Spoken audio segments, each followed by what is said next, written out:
कृष्ण हरी हरि जय राम कृष्ण जय जय राम कृष्ण हरी जय राम कृष्ण जय जय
कैसी समचरणीची शोभा,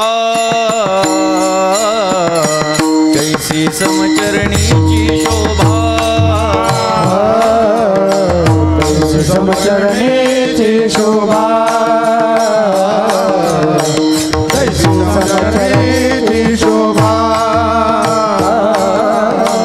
कैसी समचरणीची शोभा, कैसी समचरणीची शोभा, समचरणीची शोभा, कैसी समचरणीची शोभा, अवघा जगी विठ्ठल उभा, अवघा जगी विठ्ठल उभा, येणे विठ्ठले लाविले पिसे, येणे विठ्ठले लाविले पिसे, अवघा जगी विठ्ठल उभा, अवघा जगी विठ्ठल उभा, लाविले मज लाविले जिकडे पाहे तिकडे दिसे, जिकडे पाहे तिकडे दिसे, येणे विठ्ठले लाविले पिसे, येणे विठ्ठले लाविले पिसे, जिकडे पाहे तिकडे दिसे, जिकडे पाहे तिकडे दिसे, मज लाविले पिसे, मज लाविले पिसे, पाहते पाहणिया माधारी, पाहते पाहणिया माधारी, पाणी पाहण्या माझारी, माझारी, पाहते गेले पाहण्या परी, पाहते गेले पाहण्या परी,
जनार्दनी हे विठ्ठल अवलोकी लोकू विठ्ठल अवलोकी लोकू येणे विठ्ठले लाविले पिसे येणे विठ्ठले लाविले पिसे हाय विठ्ठल बघो लोको विठ्ठल अवलोकी लोको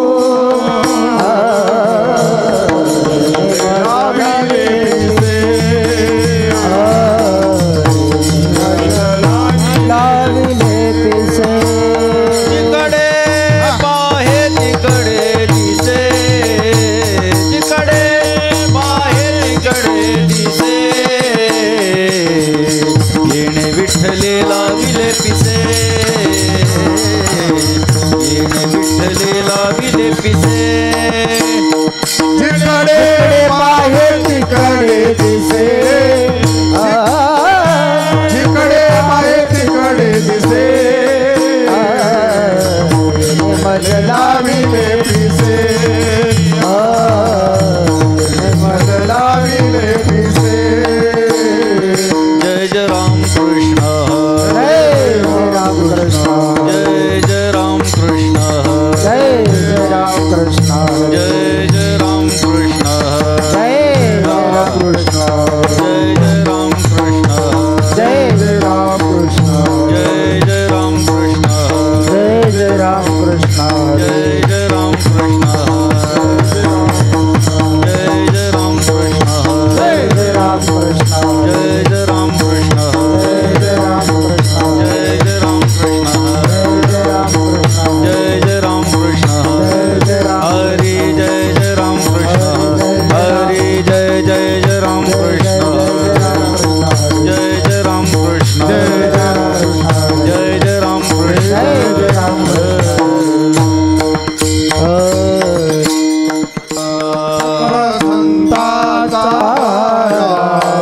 सकळ संतांचा राजा स्वामी एकनाथ माझा स्वामी एकनाथ माझा एकनाथ माझा स्वामी एकनाथ माझा स्वामी एकनाथ माझा स्वामी एकनाथ माझा सकळ संतांचा राजा सकळ संतांचा हा राजा सकळ संतांचा राजा सकळ संतांचा हा राजा स्वामी एकनाथ माझा स्वामी एकनाथ माझा स्वामी एकनाथ माझा स्वामी एकनाथ माझा एकनाथ माझा ज्यांचे घेताची दर्शन ज्यांचे घेताची दर्शन ज्यांचे घेताची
सकल संतांचा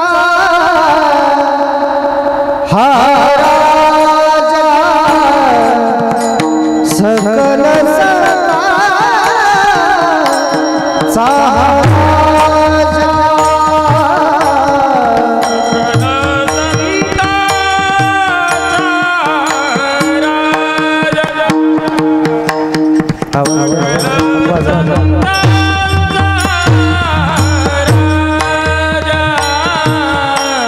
सकल संतांचा राजा, सकल संतांचा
सकल संतांचा राजा स्वामी एकनाथ माझा, ज्यांचे घेताची दर्शन पुन्हा नाही जन्म मरण,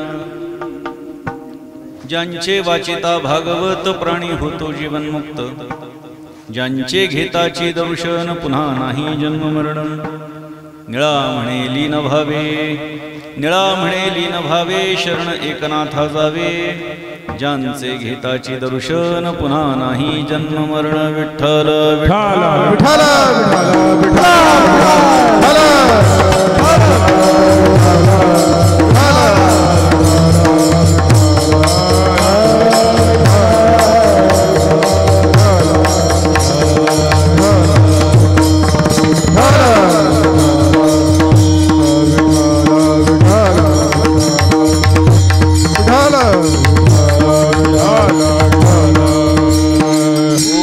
सद्गुरु निर्गुणा पार नाही तव गुणा, बसुनी माझी रसना हरिगुणा वर्णवी, हरिगुण विशाळ पावन वधवी तू कृपा करून मी मूढमती दीन म्हणून की व भाकितसे, तुमचा प्रसाद जाहलिया पूर्ण, हरिगुण वर्णिन मी जाण, एका वंदितसे चरण सद्गुरूंचे आदरे, स्वये भानजो भानवाराधिला, तयाचे कुळी दीपकु दिव्य झाला, हरी भक्तीला गोनितारी समस्ता, नमस्कार माझा सद्गुरु एकनाथा, आदिनारायण विद्यत्रीनाथ दत्त जनार्दन श्री एकनाथ, शरण शरण एकनाथा, शरण शरण एकनाथा, पायी माथा ठेविला, पायी माथा ठेविला, पायी माथा ठेविला, पायी माथा ठेविला, पायी माथा ठेविला, पायी माथा ठेविला, शरण शरण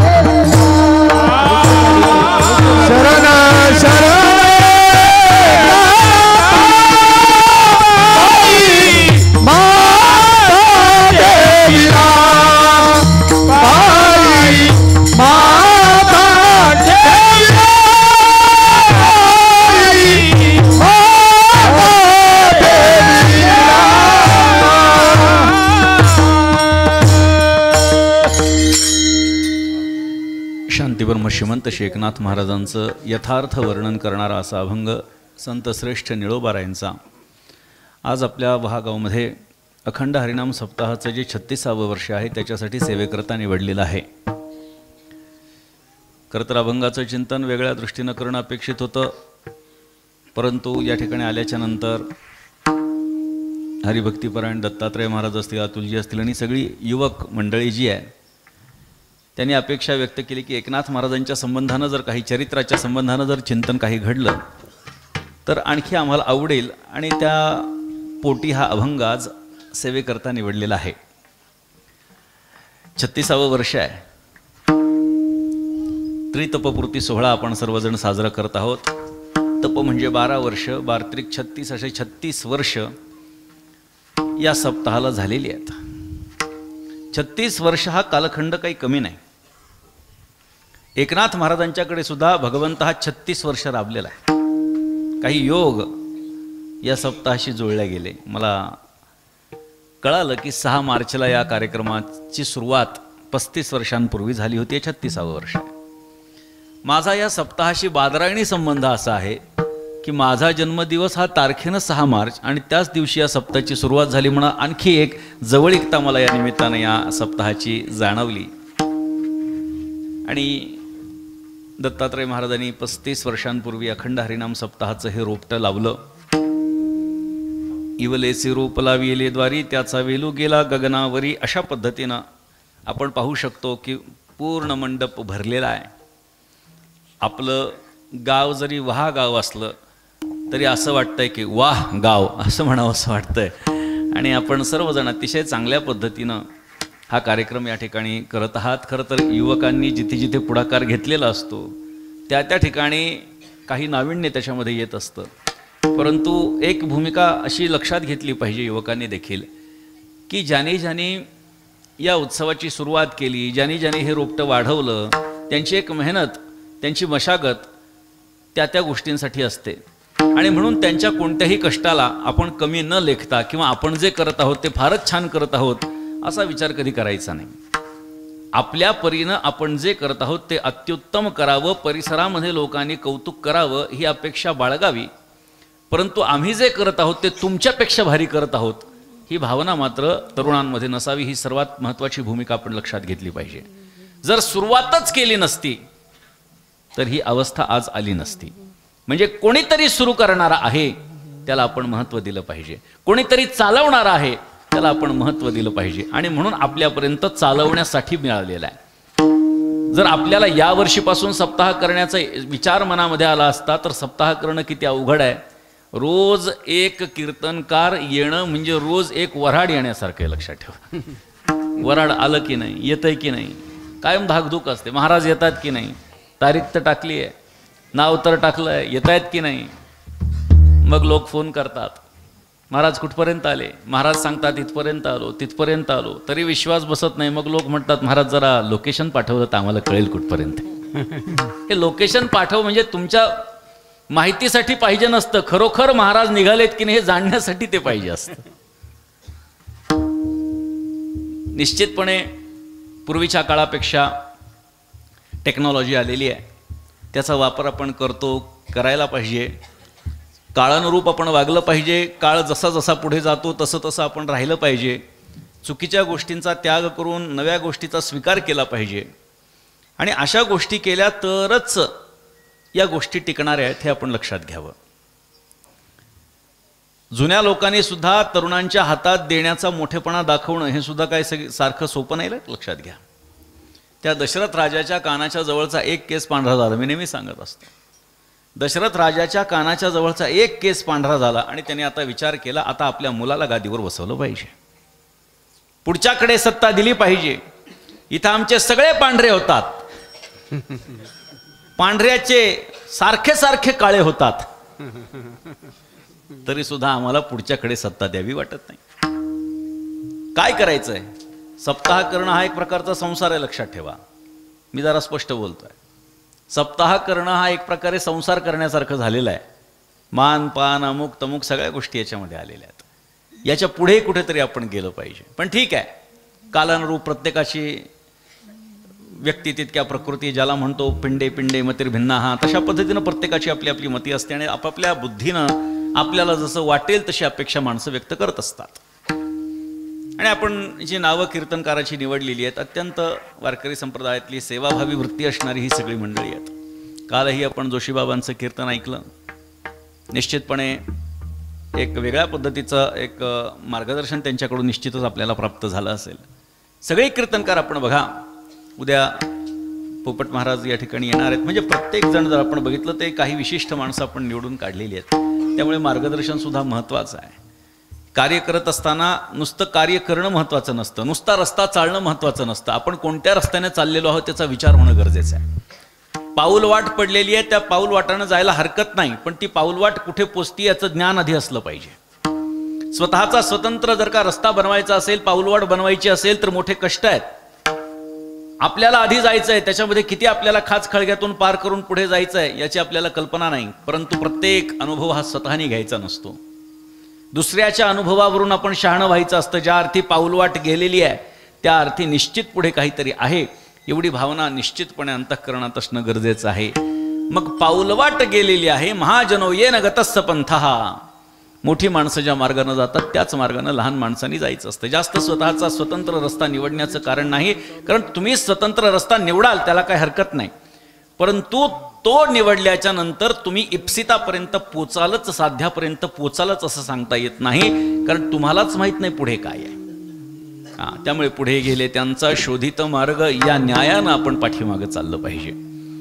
स्वतंत्र रस्ता बनवावा, पण निश्चितपणे आपल्या पाठीमागे काही लोक आहेत आणि ते आपल्या पावलावर पाऊल टाकणार आहेत असा आत्मविश्वास असेल तर करायला हरकत नाही.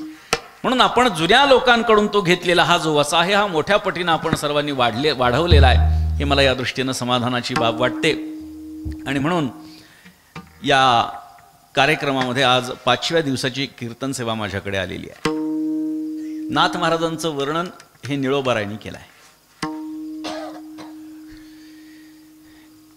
हल्लीचा विचार बघितला तर एक महाराज दुसऱ्या महाराजांचं वर्णन करताना दिसत नाही.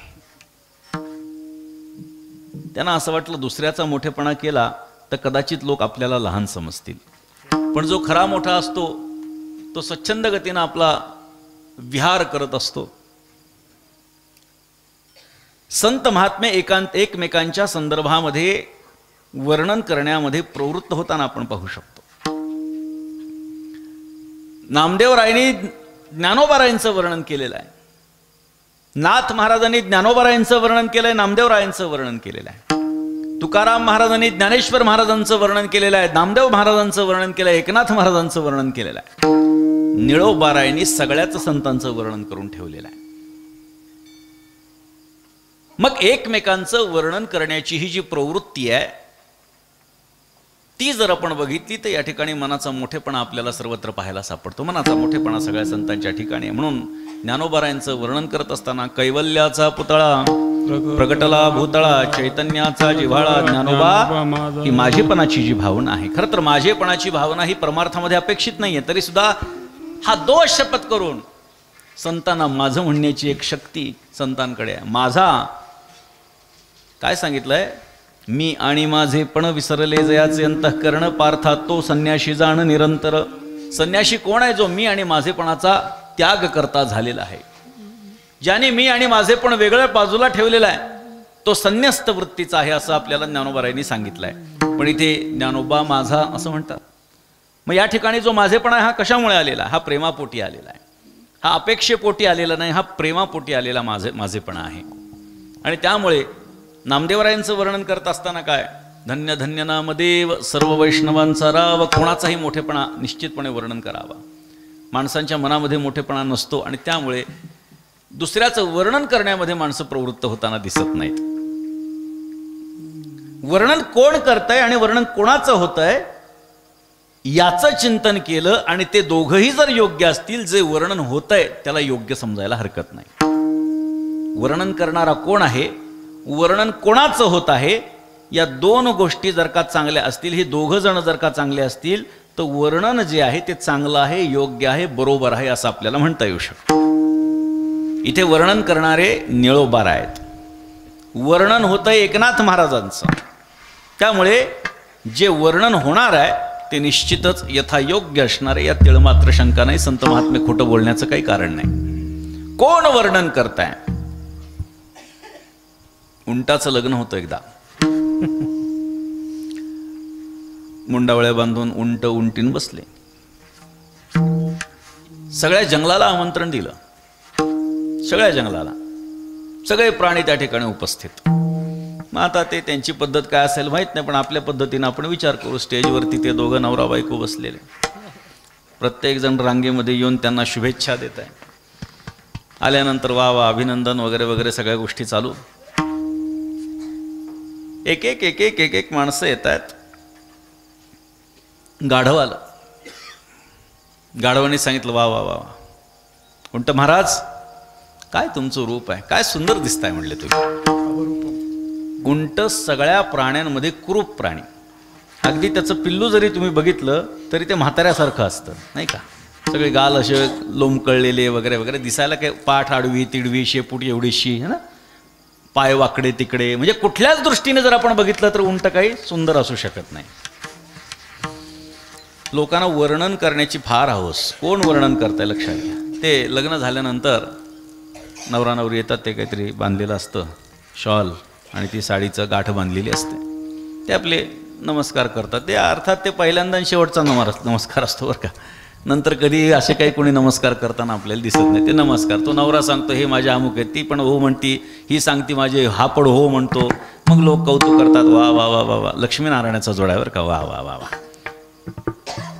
बरं दिसायला बघितलं तर काही विशेष नाही, पण काय लक्ष्मीनारायणाचा जोडा आहे. कशामुळे चालतं, कशामुळे धकून जातं. लक्ष्मी कोणी पाहिली नाही, नारायण कोणी पाहिलं नाही, धकून जातं.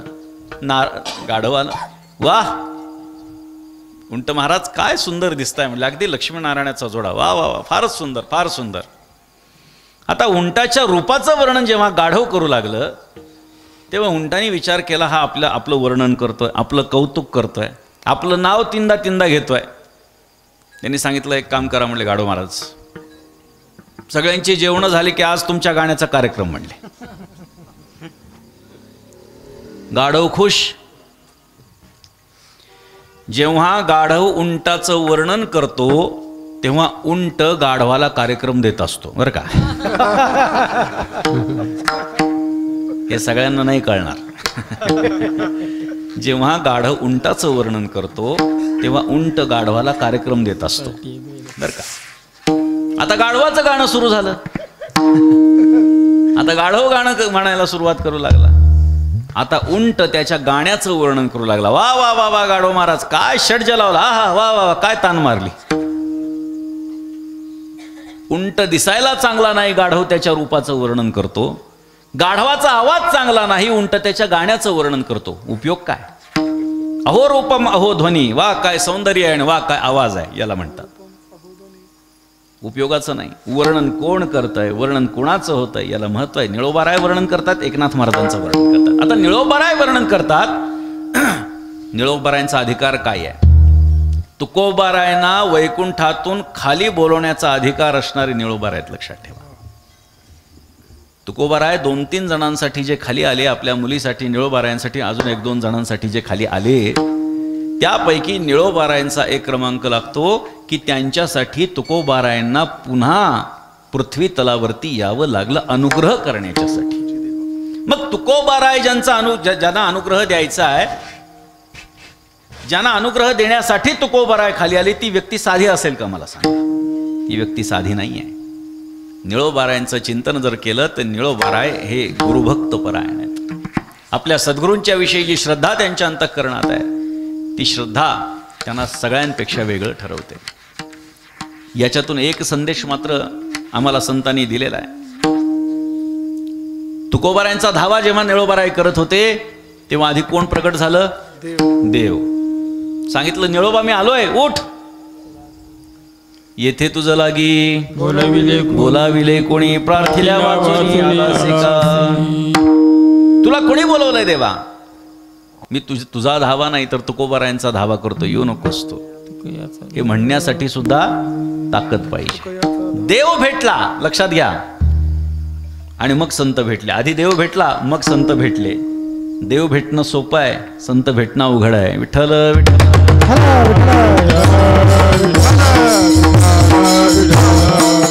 तुकोबारायांच्या वह्या जेव्हा इंद्रायणीच्या डोहामध्ये बुडवल्या गेल्या तेव्हा 13 दिवसांचा उपवास तुकोबारायांना झाला. 13 दिवसानंतर देव भेटला, पण निळोबारायांना तुकोबारायांचं दर्शन घेण्यासाठी 42 दिवसांची वाट बघावी लागली. संतांची भेट अवघड आहे, देवाची भेट सोपी आहे. बहु अवघड आहे संत भेटी. चंद्रामृत सुखे सेववेल रवी असता जाता धरवेल बाह्या हेळा सागर तरवेल परिता साधूची भेटी न होईल. चंद्राचं अमृत आपल्याला प्राशन करता येईल, अष्टाला जाणारा रवी आपल्याला धरता येईल, बाहुबळावरती समुद्र तरून जाता येईल. पण आपलं भाग्य जर नसेल तर साधू संतांची भेट आपल्याला होणं शक्य नाही. मग अशा प्रकारे जे अवघड असणारी साधू संतांची भेट आहे, कारण दुर्लभ गोष्टींपैकी ज्या जीवनामध्ये 3 गोष्टी दुर्लभ सांगितल्यात भगवंताचा अनुग्रह प्राप्त करताना, त्यापैकी संतांचा सहवास हा दुर्लभ सांगितलेला आहे. भगवत पूज्यपाद श्रीमदाद्य जगद्गुरु शंकराचार्य सांगतात, दुर्लभम त्रयमेव तद्देवानुग्रह हेतुकम मनुष्यत्व मुमुक्षुत्व महापुरुष संश्रय. मनुष्यत्व दुर्लभ आहे. तुम्ही म्हणाल प्राप्त आहे, दुर्लभ आहे, पण त्या दुर्लभातून आम्ही भाग्यवान आहे, आम्हाला प्राप्त आहे, गैरसमज नसावा. गैरसमज आहे हा. नरदेह प्राप्त आहे, मनुष्यत्व प्राप्त नाही. तुम्ही म्हणाल फरक काय? नरदेह म्हणजे जे सगळ्यांचं डोकं हात पाय सगळे जे अवयव एकसारखे दिसतात, त्या एकसारख्या दिसणाऱ्या शरीरांना नरदेह म्हणा. पण प्रत्येकाच्या ठिकाणी असणारी वासना जी आहे ते भिन्न भिन्न आहे. ज्याची वासना चांगली त्याला मनुष्य म्हणा, आणि ज्याची वासना वाईट त्याला राक्षस म्हणा. विठ्ठल विठ्ठल.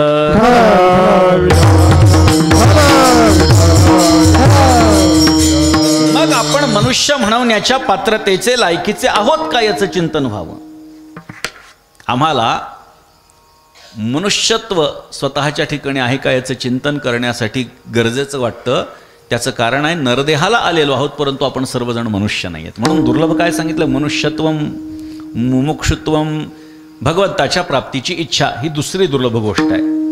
आणि महापुरुष संश्रय, हा महापुरुषांचा संग सांगात, ही तिसरी दुर्लभ गोष्ट आहे. आणि म्हणून संतांच्या संगतीच्या बाबतीत ही आपल्याला भूमिका संतांनी सांगितली आहे. निळोबारायांना तुकोबारायांनी 42 दिवसानंतर दर्शन दिलं असे निळोबाराय. मग जे निळोबारायस आहेत त्यांचा आणि नाथ महाराजांचा संबंध काय? अनुग्रह प्राप्त झालेला आहे तुकोबारायांचा, वर्णन करतायत नाथ महाराजांचं. का? याच्यामध्ये वैचारिक मतभिन्नता आपल्याला दिसत नाही का?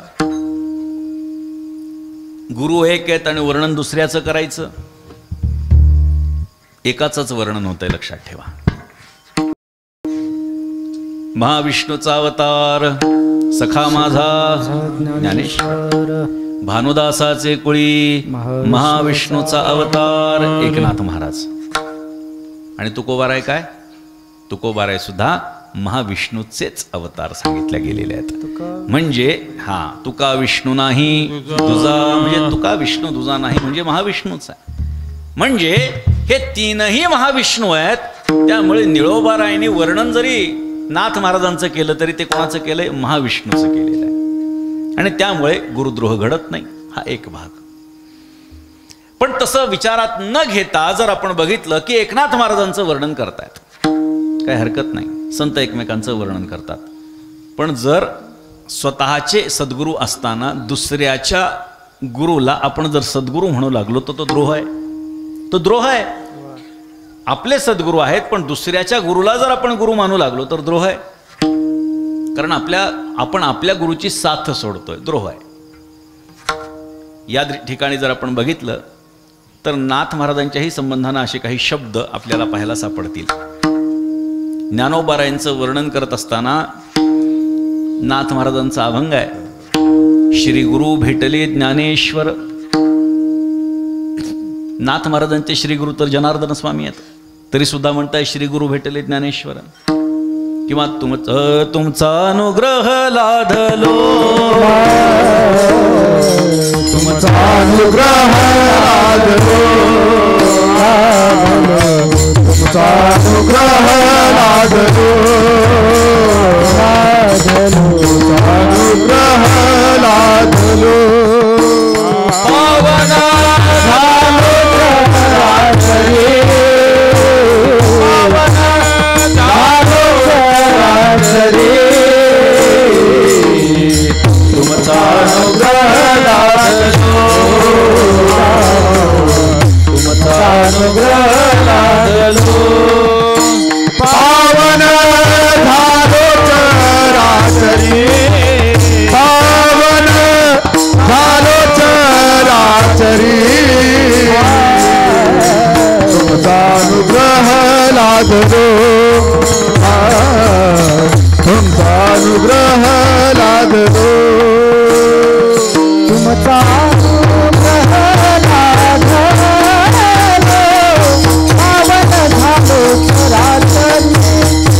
पावन झालो चराचरी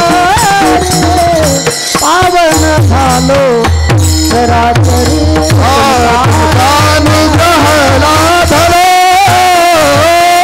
पावन झालो चराचरी पावन झालो चराचरी पावन झालो चराचरी तुमचा अनुग्रह लाधलो पावन झालो चराचरी हे ज्ञानोबा नाथ महाराज ज्ञानोबा यांच्या संदर्भात बोलतात. तीच भूमिका जर आपण बघितली तर निळोबारायांचे गुरु तुकोबाराय असताना सुद्धा निळोबाराय सांगतायत, माता पिता समर्थ स्वामी माझा एकनाथ, काळ रुळतो चरणी देव घरी वाहे पाणी, ज्यांचे अनुग्रहे करून झालो पतित पावन, जो वसे प्रतिष्ठानी निळा त्यासी लोटांगणी. ज्यांचे अनुग्रहे करून झालो पतित पावन. अनुग्रह कोणाचा आहे? तुकोबारायांचा. तरी बोलतायत काय? नाथ महाराजांचा अनुग्रह प्राप्त झाला. अनुग्रह या शब्दाचा अर्थ उपदेश असा आपल्याला घेता येणार नाही, तर कृपा प्रसाद प्राप्त झाला हा अर्थ त्याचा घ्यावा लागतो. कालानुरूप आपल्याला शब्दांचे अर्थ घ्यावे लागतात. योग्य कालखंडामध्ये त्या शब्दाचा काय अर्थ लोक काढत होते त्याच्यावर आपण चिंतन करणं अपेक्षित आहे. आत्ताच्या काळानुसार आपल्याला ह्या गोष्टी लक्षात घेता येणार नाहीत. आणि म्हणून निळोबाराय वर्णन करताना, नाथ महाराजांचं वर्णन करताना निळोबारायांची भाषा ही वाहवत जाते, अर्थात प्रवाहित होऊन जाते. नाथ महाराजांची छोट्यातली छोटी गोष्ट मांडण्याचा प्रयत्न निळोबाराय करतात. निळोबारायने नाथ महाराजांचं वर्णन का केलं? यद्यदाचरते श्रेष्ठः तत्तदेवेतरो जनः. मोठी माणसं जशा पद्धतीनं वागतात तशाच पद्धतीनं लहान माणसांनी वागायचं असतं. तुकोबाराय नाथ महाराजांचं वर्णन करतात. मग माझे गुरु जर का एकनाथ महाराजांचं वर्णन करत असतील तर मी का करू नये? ही भूमिका निळोबारायांची. कुठे वर्णन केलंय? जीवीच्या जीवना, जीवीच्या जीवना, जीवीच्या जीवना, जीवीच्या जीवना, शरण एका जनार्दना, शरण एका जनार्दना, शरण एका जनार्दना, शरण एका जनार्दना, शरण एका जनार्दना, शरण एका जनार्दना. जीवीच्या जीवना, शरण एका जनार्दना, शरण एका जनार्दना, शरण एका जनार्दना.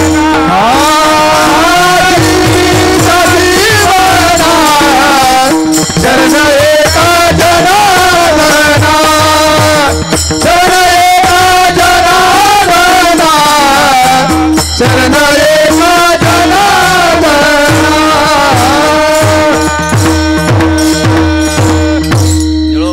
तुकोबाराय नाथ महाराजांचं वर्णन करताना बोलतात, जीवीच्या जीवना शरण एका जनार्दना, एका जनार्दना.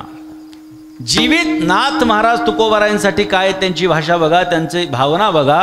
जीवीच्या माझ्या जीवाचंही जीवन कोण आहे तर एकनाथ महाराज आहेत. ही तुकोबारायांची भूमिका बघा.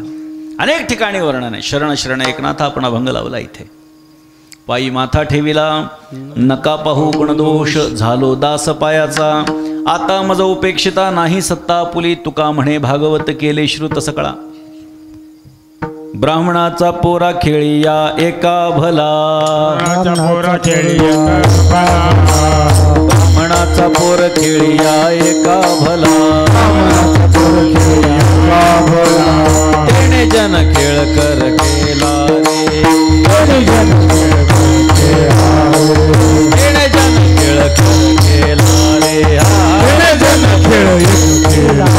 रे. जनार्दन बसवत करुनिया त्याने, जनार्दन बसवत करुनिया त्याने, वैष्णवांचा मेळा मिळविला रे, वैष्णवांचा मेळा मिळविला रे, वैष्णवांचा मेळा मिळविला रे, वैष्णवांचा मेळा मिळविला रे. एकाचे भाई खेळता खेळता,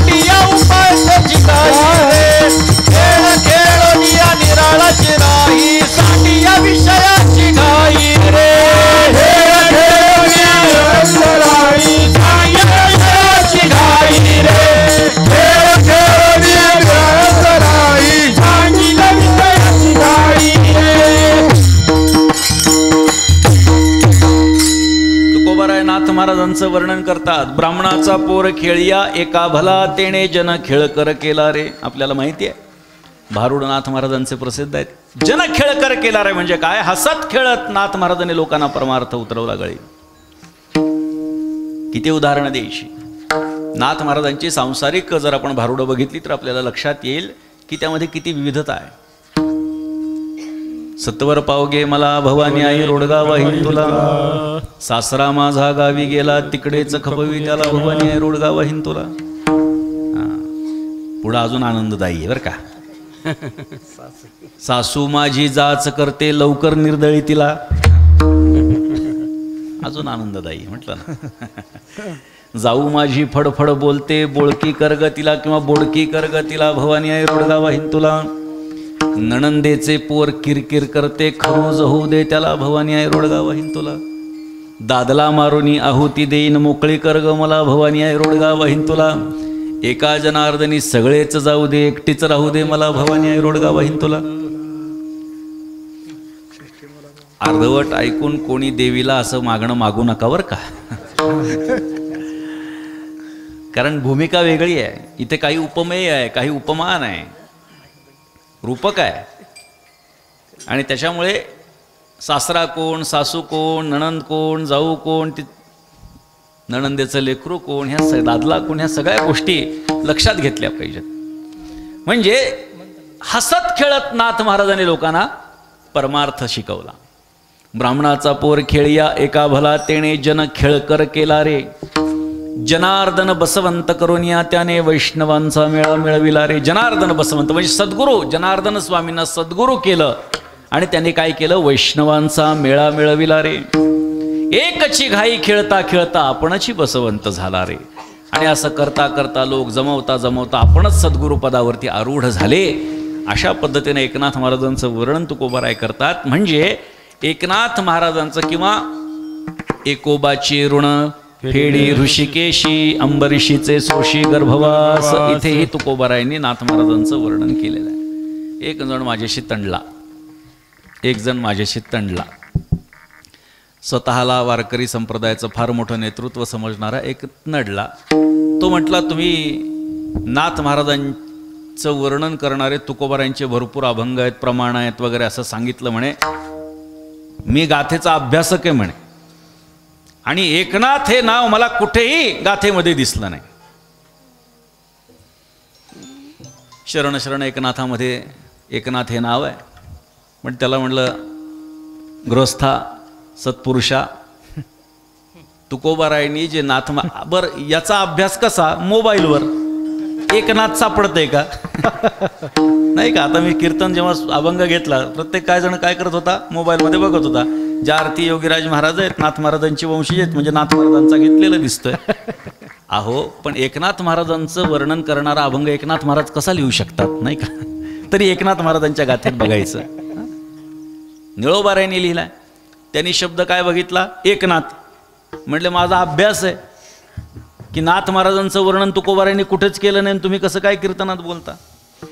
त्याला म्हटलं थोडी बुद्धी वापर आणि मोबाईलमध्ये बघण्यापेक्षा ग्रंथ हातात घे. तसं जमत नसेल तर एकनाथ महाराजांना ज्या ज्या नावानं हाक मारतात ओळखतात ते नाव टाकून बघ म्हणजे तुला कळेल. उत्तर आलं नाही कारण त्याला नावं सापडली. विठ्ठल विठ्ठल.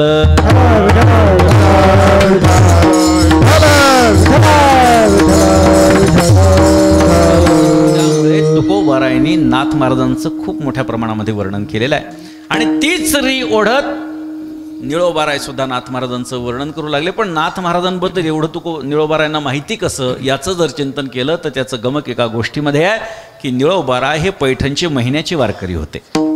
निळोबाराय हे पैठणचे महिन्याचे वारकरी होते. आजही पैठणला महिन्याची वारी मोठी भरते. आपल्याला कल्पना नसेल, आपला भाग हा पैठणपासून खूप दूर आहे त्यामुळे आपल्याला कल्पना नसेल. नाथ महाराजांच्या प्रत्येक वद्य एकादशीला दर्शन घेण्यासाठी 50,000 भाविक असतात. वद्य एकादशीला प्रत्येक शुद्ध एकादशीला 1 ते 1.5 लाख भाविक नाथ महाराजांचं दर्शन घेतात.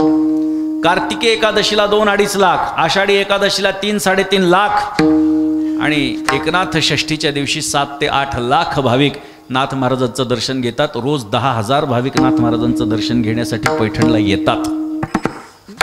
पैठणची वारी ही महाराष्ट्रातली वारकरी संप्रदायाची दुसरी सर्वात मोठी वारी आहे. आषाढी एकादशीला पंढरपूरमध्ये 12-13 लाख वारकरी जमतात. त्याच्या खालोखाल जर का दुसऱ्या क्रमांकाची मोठी वारी वारकरी संप्रदायाची कुठली असेल तर ते एकनाथ षष्ठीची वारी आहे.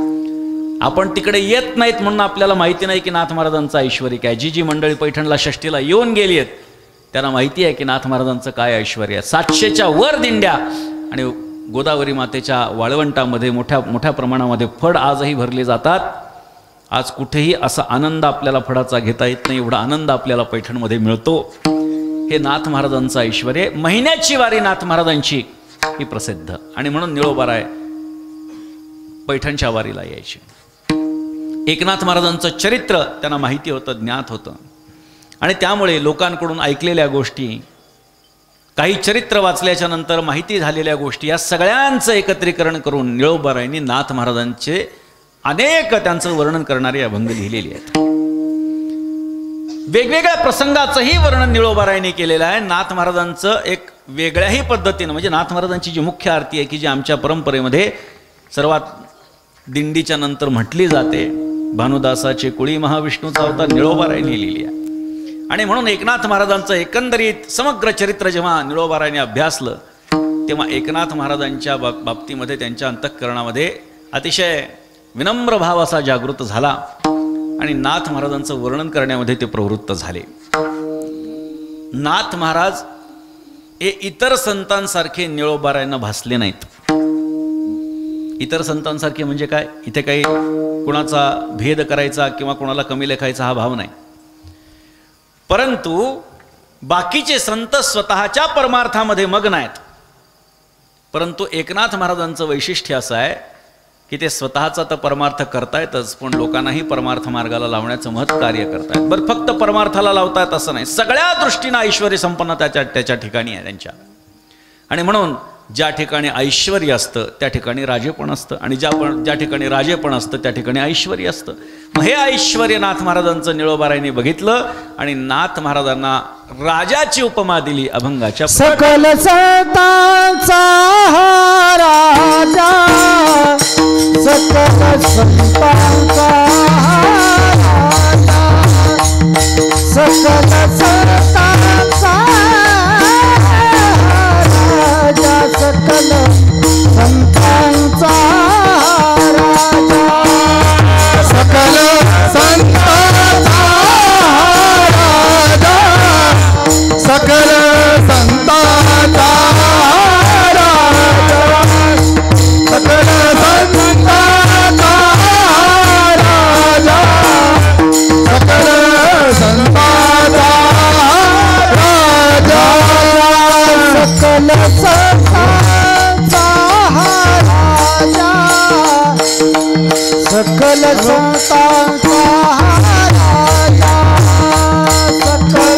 संतांचा राजा, सकल संतांचा राजा, स्वामी एकनाथ माझा, स्वामी एकनाथ माझा, स्वामी एकनाथ माझा, स्वामी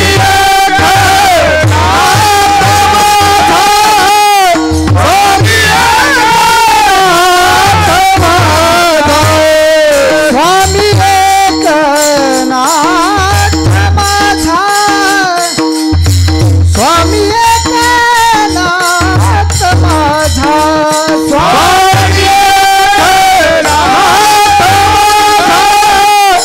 स्वामी एकनाथ माझा, जंत घेताची दरुशन, जंत घेताची दरुशन,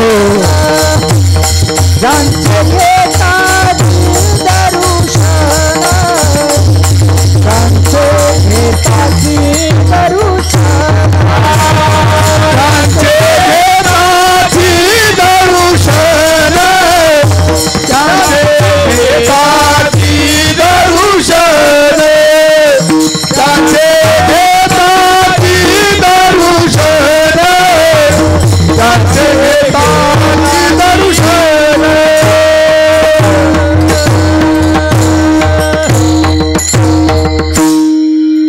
सकल संतांचा हा राजा स्वामी एकनाथ माझा. राजे पण दोन प्रकारे असतात. राजे पण दोन प्रकारे असतात. एक तर वडील राजा आहे म्हणून मुलगा राजा होतो, असं राजेपण लोकांकडे येतं. आणि दुसरं राजेपण असं असतं की विक्रमार्जित राज्यस्य स्वयमेता मृगेंद्रता. स्वतःच्या शक्तीनं स्वतःच्या बळावरती स्वतःचं राज्य स्थापित करून त्याचा राजा होणं हे दुसरं राजेपण आहे. जंगलामध्ये कधीही वाघाला सिंहाला कधीही एखादा प्राणी येतो, घ्या महाराज खा मला, असं होत नाही. विक्रमार्जित राज्यस्य, त्याला स्वतःला कष्ट करावे लागतात, स्वतःचं बळ दाखवावं लागतं, स्वतःची ताकद दाखवावी लागते. आणि तेव्हाच बाकीचे प्राणी म्हणतात तू राजा. काय तिथं गादीवर बसण्याचा कार्यक्रम होत नाही, लक्षात घ्या. काय त्या सिंहाला कोणी टिळा लावत नाही की तू राजा आहे. तो कार्यानं सिद्ध करून दाखवतो की मी राजा आहे. राजेपण दोन प्रकारचं आहे. नाथ महाराजांचं राजेपण हे दोन्ही प्रकारचं आहे. नाथ महाराजांचं राजेपण हे दोन्ही प्रकारचं आहे. पूर्वजांकडून आलेला जो वसा आहे तो एकनाथ महाराजांना प्राप्त झाला. मी जन्मलो धन्यवंशी, म्हणून हरिभक्ती आम्हासी, संत सोयरे निज सुखासी, वंश कृष्णासी निर्विला. हे वाक्य आहेत नाथ महाराजांचे रुक्मिणी स्वयंवरातले. मी जन्मलो धन्यवंशी, धन्यवंशामध्ये मला जन्म प्राप्त झालेला आहे. कोणता धन्यवंश? भानुदास महाराजांचा धन्यवंश. कोण भानुदास महाराज? आपण भजन करतो भानुदास एकनाथ. आम्हाला ज्ञानोबा तुकाराम मधले ज्ञानोबाराय माहिती आहेत, तुकोबाराय माहिती आहेत, पण भानुदास एकनाथ मधले आम्हाला एकनाथ महाराज माहिती आहेत, पण भानुदास महाराज माहिती नाहीत. आहे की नाही? माहिती नाही. चालतं, ऐकलंय कुठेतरी भानुदास एकनाथ. अरे कोण आहे भानुदास महाराज? कधी शोधण्याचा प्रयत्न अजिबात नाही, कारण आयतं ज्ञान प्राप्त करण्याची एक सवय आपल्याला लागली. कीर्तनकार जे सांगेल तेवढाच परमार्थ आहे असं समजण्याची चूक अजिबात करायची नाही. आपलं डोकं चालवायचं, आपलंही वाचन पाहिजे, आपल्यालाही संतांचं चरित्र तरी किमान माहिती असलं पाहिजे. एखादा कीर्तनकार जर चुकीचं चरित्र सांगत असेल तर त्यांना आपण आक्षेप घेतला पाहिजे. भले कीर्तनामध्ये घेऊ नका, नंतर प्रश्न विचारा. कीर्तनकारांना सांगितलेल्या वक्तव्यावर श्रोत्यांना काही जर प्रश्न पडले तर ते विचारायला पाहिजे. ही खरं प्रक्रिया सुरू व्हायला हरकत नाही, कीर्तन झाल्यावर का असे ना. म्हणजे कोणीही कीर्तनकार होणार नाही बरं का. मला सांगायचं काय, हल्ली कोणीही कीर्तनकार होतो. एखाद्याला असं वाटतं आपल्याला चार लोकात बोलता येतं, बांधायचा फेटान चालू करायचं. बरं, कीर्तनासाठी हल्लीच्या काळामध्ये काही परमार्थाचाच विषय पाहिजे असं नाही. जे वाटेल त्याच्यावरती माणसं बोलतात आणि त्याला आपण कीर्तन म्हणतो. आपण कोण आहोत, आपलं पाठांतर काय, आपल्याला जमतंय का, फक्त बोलता आलं म्हणजे कीर्तनकार होऊ शकत नाही, एवढं लक्षात घ्या. कीर्तनकार होण्यासाठी मोठे कष्ट असतात. पाठांतर पाहिजे. हजार तरी जुन्या काळामध्ये अशी परिस्थिती होती की ज्याला 1000 अभंग पाठ आहेत त्यांनीच कीर्तनात टाळ घेऊन उभं राहायचं. असा जर नियम आत्ता केला तर परिस्थिती काय होईल? किती टाळकरी मिळतील? बरोबर? जाऊ द्या, टाळकऱ्यांचं कशाला, स्वतः कीर्तनकाराचा विचार करा. टाळकऱ्यांना जर 1000 अभंग पाठ पाहिजे तर कीर्तनकाराला किती? कीर्तनकाराला जर 1000 पाठ नसतील तर टाळकऱ्यांकडून तरी काय अपेक्षा करायची? पाठांतर महत्वाचं आहे.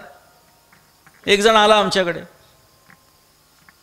रिटायर्ड शिक्षक, बोलायची सवय होती, निर्भीडपणा. 4 लोक समोर बसलेले असतील तर चांगल्या पद्धतीने बोलणं येत होतं. म्हटलं महाराज कीर्तन सुरू करायचं. मी म्हटलं आत्ता वेळ नाही, म्हटलं माझ्याकडून, ही काय कीर्तनाची वेळ आत्ता नाही. नाही म्हटले, आपल्याला कीर्तन सुरू करायचं आहे म्हटले. म्हटलं म्हणजे आता रिटायर झालो आहे, कीर्तन सुरू करायचं. म्हटलं तुम्हाला कीर्तन करायचं? हो. बरं बरं बरं. तुमच्या गळ्यात तर सर म्हटलं माळ दिसत नाही. नाही नाही, घालायची म्हणजे माळ. बरं ठीक आहे. पाठांतर काय काय म्हटलं? ते म्हणे कविता वगैरे पाठ आहेत म्हणले आपल्याला. म्हटलं कविता चालत नसतात, मग हरिपाठ पाठ पाहिजे म्हटलं. बर म्हणजे काय असतं म्हणले? हरिपाठ माहिती नाही तुम्हाला? ऐकलंय म्हणले, काहीतरी ज्ञानेश्वर महाराजांचं असं काहीतरी ऐकलंय म्हणले. हां म्हटलं ज्ञानेश्वर महाराजांचा आणि एकनाथ महाराजांचा हरिपाठ तरी सुरुवातीला पाठ करा. बरं किती अभंग असतात म्हणले? म्हटलं ज्ञानेश्वर महाराजांच्या हरिपाठामध्ये 27 आणि नाथ महाराजांच्या हरिपाठामध्ये 25, निदान हे 2 तरी हरिपाठ पाठ असणं सुरुवातीला अपेक्षित आहे. 52 अभंग पाठ करायचे का म्हणलं? म्हटलं सर ही सुरुवात आहे, अजून 950 तुम्हाला पाठ करायचे सांगायचे आहेत म्हटलं महाराज कसं शक्य आहे? म्हणून मी म्हटलं आता हे तुमचं वय कोणाला मार्गदर्शन करण्याचं नाही, कीर्तन प्रवचन करण्याचं नाही. आता ठाईचं बैसोनी करा एकचित्त आवडी अनंत आळवावा, जास्त तडफड करू नका म्हणलं. आता बोलता येतं याचा अर्थ कीर्तन करता येतं असं नाही. सगुण चरित्रे परम पवित्रे सादर वर्णावी, सज्जन वृंदे मनोभावे आधिवंदावी, संत संगे अंतरंगे नाम बोलावे, कीर्तन रंगी देवा सन्निध सुखे डोलावे, भक्ती ज्ञाना विरहित इतरा गोष्टी न कराव्या, प्रेम भरे वैराग्याच्या युक्ती विवराव्या, जेणेकरून यंतरी मूर्ती ठसावी श्रीहरीची, ऐसी कीर्तन मर्यादा आहे संतांच्या घरची. नाथ महाराजांनी कीर्तनाची मर्यादा सांगितली. आमच्या नगर जिल्ह्यामध्ये आपल्या कर्जत म्हणून गाव आहे, तिथे गोदडनाथ महाराज म्हणून संस्थान एकनाथ महाराजांच्या शिष्य परंपरेतलं स्थान आहे. तर तिथे त्यांनी एक बोर्ड लावला होता, त्याच्यामध्ये संत एकनाथ महाराजांनी सांगितलेली कीर्तन परंपरा असा एक बोर्डच लावला होता. मला खूप चांगलं वाटलं, ते एक नवीन उपक्रम वाटला. तुम्ही पण करायला हरकत नाही बरं का, लावायला हरकत नाही. मी त्यावेळी तिथे त्यांना सांगितलं की तुम्ही ही कीर्तन परंपराची मर्यादा जी लावली आहे, हे जे बॅनर लावलं आहे, हे बॅनर नाही म्हटलं, हा आरसा आहे. प्रत्येक कीर्तनकारांनी त्याच्यात आपलं तोंड पाहावं की आपण कुठे आहेत, म्हणजे आपल्याला कळेल की आपण खरोखरच संतांची कीर्तन परंपरा मर्यादा पाळतो की नाही. कीर्तन करणं बोलता येणं सोपं नाही. मी आत्ताच आल्यानंतर सांगितलं की एखादा कीर्तनकार 2 तास काय बोलतो याच्यापेक्षा तो 22 तास काय करतो याचं चिंतन होणं गरजेचं आहे. तर आपल्याला कळेल की याचं कीर्तन ठेवावं की नाही. पूर्वीच्या काळामध्ये होतं, पाहुनिया ग्रंथ करावे कीर्तन, पाहुनिया यूट्यूब शोधावे कीर्तनकार, अशी आताची परिस्थिती झाली महाराज. जाऊ द्या, मला आपल्याला सांगायचं आहे, राजेपण जे आहे हे उगाच मिळत नसतं. विक्रमार्जित राज्यस्य स्वयमेता मृगेंद्रता परंपरा चालत आली. भानुदास महाराज आपल्याला माहिती नाहीत. भानुदास महाराज कोण आहेत की ज्यांच्यामुळे आज पांडुरंग परमात्मा विठ्ठल हा विटेवरती पंढरपुरात विराजमान आहेत, ते भानुदास महाराज आहेत. तुम्ही म्हणाल आम्हाला तर असं वाटलं होतं पुंडलिकाच्यासाठी आला, पुंडलिकाच्यासाठीच आला. पुंडलिकाच्या भावार्था गोकुळीहुनी झाला येता पुंडलिकाच्यासाठीच आलेला आहे. 28 युगांपूर्वी मात्र तो पुंडलिकाच्यासाठी आला, विटेवरती विराजमान झाला. पण इसवी सन 1508 ते 1512च्या दरम्यान पांडुरंग परमात्मा पंढरपुरात नव्हता. तो कर्नाटकामध्ये विजयनगर साम्राज्यामध्ये हंपी म्हणून जे गाव आहे, म्हणजे आपल्या 50 रुपयांच्या नोटीवरती जे दगडी रथाचं चित्र आहे, तो रथ ज्या मंदिरात आहे त्याला विठ्ठल टेम्पल म्हणतात. त्या विठ्ठल टेम्पलमध्ये विठ्ठलच नाही तरी त्याला विठ्ठल टेम्पल म्हणतात. त्याचं कारण असं आहे की तिथला जो विठ्ठल आहे, जो की पंढरपुराहून तिथे कृष्णदेवराजाने नेला होता, तो संत श्रेष्ठ भानुदास महाराजांनी पुन्हा पंढरपूरमध्ये आणला आणि पुनर्स्थापित केला. हे भानुदास महाराज आहेत. जर भानुदास महाराज नसते तर आपल्याला कर्नाटकात वारीला जावं लागलं असतं, हंपीला जावं लागलं असतं. हां, मग म्हणावं लागलं हंपीची वारी आहे ज्याचे घरी. नंतरच्या संतांना हेच बोलावं लागलं असतं, तुकोबारायांना हेच म्हणावं लागलं असतं, नाथ महाराजांना अशाच पद्धतीची वक्तव्य करावी लागली असती. आणि आधीच्या संतांनी जे पंढरपुराचं वर्णन केलं ज्ञानोबारायांनी, त्यांच्या अभंगाला किंमत राहिली नसती. भानुदास महाराजांच्यामुळे पांडुरंग परमात्मा त्या ठिकाणी उपस्थित आहे, आज विराजमान आहे. असे भानुदास महाराज आणि त्यांचे पुत्र चक्रपाणी महाराज की ज्यांनी नाथ महाराजांचा सांभाळ केला, त्यांचे पुत्र सूर्यनारायण महाराज आणि त्यांचे पुत्र असणारे एकनाथ महाराज, म्हणजे एकनाथ महाराजांचे पणजोबा भानुदास महाराज आणि भानुदास महाराजांचे पणतू म्हणजे एकनाथ महाराज. म्हणजे परंपरेनं हा वारसा नाथ महाराजांना चालत आला. म्हणून मी आपल्याला राजेपण सांगितलं की परंपरेनं चालत आलेले एक राजेपण आहे, हे नाथ महाराजांच्याकडे आयतच आलेलं आहे. पण आपल्याकडे हे आयतं आलेलं हे जे पद आहे, त्या पदाचा सदुपयोग करणारी माणसं मात्र फार कमी आहेत. एखाद्या महापुरुषाच्या कुळामध्ये जन्माला येणारी शेकडो लोक आहेत, पण आपल्या पूर्वजांच्या आदर्शावर चालणारी माणसं आपल्याला बोटावर मोजण्या एवढीच पाहायला सापडतात. हे दुर्दैव आहे. संतांच्या कुळामध्ये काही कमी माणसं जन्माला येतात का? शेकडो जण आहेत आज की जे संतांच्या कुळामध्ये जन्माला आलेले आहेत. पण आपल्या पूर्वजांच्या पावलावर पाऊल ठेवून चालणारे किती जण आहेत त्याचं चिंतन करा. कमी प्रमाणात पाहायला सापडतात. परंपरेनं चालत आलेलं राजेपण नाथ महाराजांच्याकडे जरी असलं तरी त्याच्यावरतीच फक्त स्वतःची दुकानदारी न चालवता एकनाथ महाराजांनी स्वतंत्रपणे स्वतःचं एक विश्व उभं केलं. लोकांना मार्गदर्शकाच्या भूमिकेमध्ये नाथ महाराजांनी जे योगदान दिलंय ते अतुलनीय आहे. तो कालखंड असा होता की त्या काळामध्ये तलवारीच्या धाकावरती धर्मांतर होत होती. तो काळ असा होता की भ्रमित करणाऱ्या सुफी तत्वज्ञानावरती लोक धर्मांतर करत होते.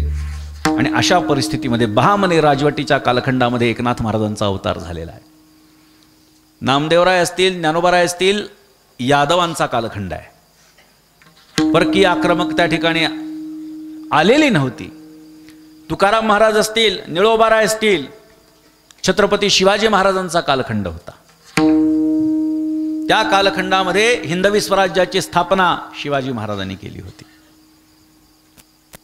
परंतु मधला कालखंड 250 वर्षांचा जर आपण बघितला तर मोठा बिकट होता. बहामनी राजवट आपल्या परम सीमेवरती आलेली होती.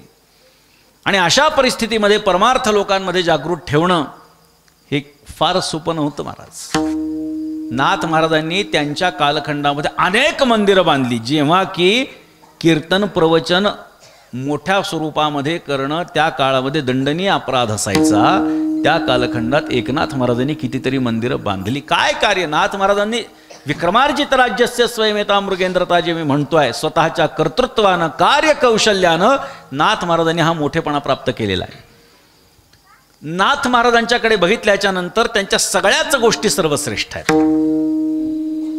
त्यांचं कार्य बघा सर्वश्रेष्ठ आहे. मी यादी देईन, आपल्याला कोणाची तुलना कुठल्याही संतांशी कधी करू नये, करायचं कारण नाही, पण मी यादी देईन की नाथ महाराजांनी एवढी कामं केलेली आहेत. प्रत्यक्ष